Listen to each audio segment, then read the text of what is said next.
That is on the Royal Commission inquiry into the Lingam tape. It is most shocking that the Royal Commission inquiry into the Lingam tape is proposing to wrap up its proceedings on Friday, when it is clear that it has only scratched the surface of the rot of the judiciary and the system of justice it is mandated to inquire arising from the Lingam tape expose. The chairman of the Royal Commission inquiry into Lingam tape, Tan Sri Haidar Mohamad Noor, and the other 4 members of the Royal Commission inquiry should realize that they will be grossly negligent and delinquent in their duties to the nation and people if they just close shop for fear of more skeletons in the judiciary coming out of the cupboard. In any event, before the Lingam tape Royal Commission inquiry closes shop, it should subpoena Justice Syed Ahmad Idid to testify on his 112 allegations against 12 judges about bribery, corruption, and abuse of power, which he had written anonymously in 1996. The testimony of the 13th witness of the Royal Commission inquiry into the Lingam tape, Tiranama Karasu, the estranged brother of the star of the inquiry, senior lawyer V.K. Lingam, about bribery and corruption of judges, including the then Chief Justice, of free gifts, handphones, cash, and other goodies to judges in 1966, would have reminded political leaders, parliamentarians, judges and lawyers of the notorious Ides of March speech in 1996, when the then Attorney General Tan Sri Mokhtar Abdullah shocked Malaysians with the revelation of a 33-page poison pen letter which made 112 allegations of corruption, abuses of power, and misconduct against 12 judges at the Conference of Judges in Kuching in March 1996, publicly issuing a directive to the police to launch investigations to ferret out and bring to justice the conspirators and the brutish beasts. These are the words he used. Mokhtar Abdullah said, and I quote, "The investigation is aimed at striking at the venomous elements who are out to discredit the judiciary and subvert justice in our beloved country.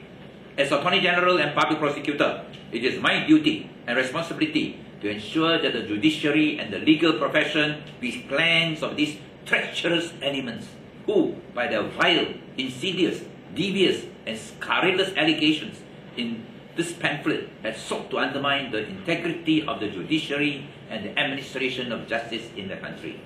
Today is the Ides of March." Remember the Ides of March, Julius Caesar,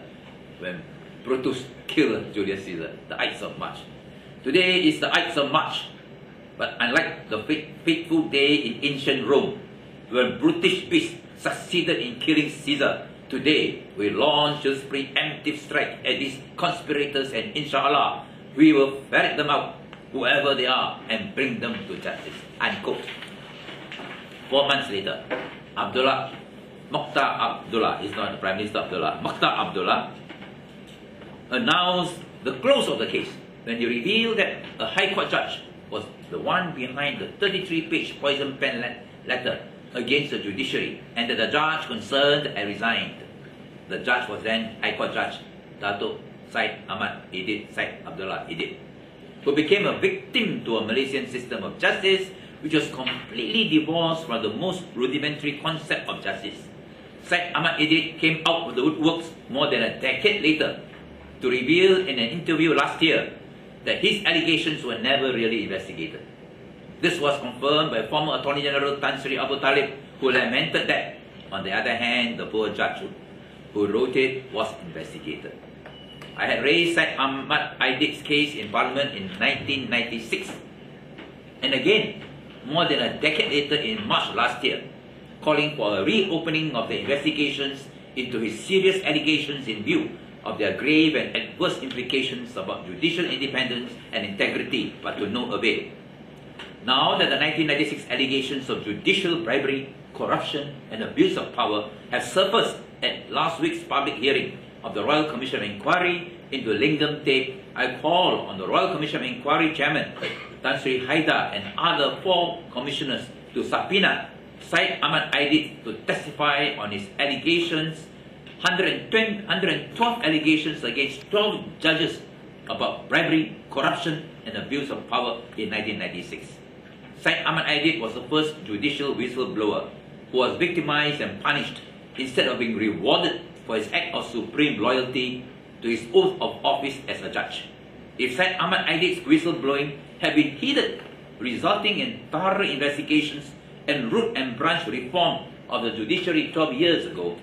Malaysian judges, lawyers, and citizens would have been able to stand tall in the world today because of a judiciary nationally and internationally respected for its independence, integrity, and quality.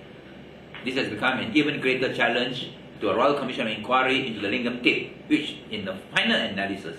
must be fully conscious of its historic role and opportunity to end the rot in the judiciary. And the subpoena of Syed Ahmad Idid is a necessary process to exorcise the rot and corruption of the judicial past. The question is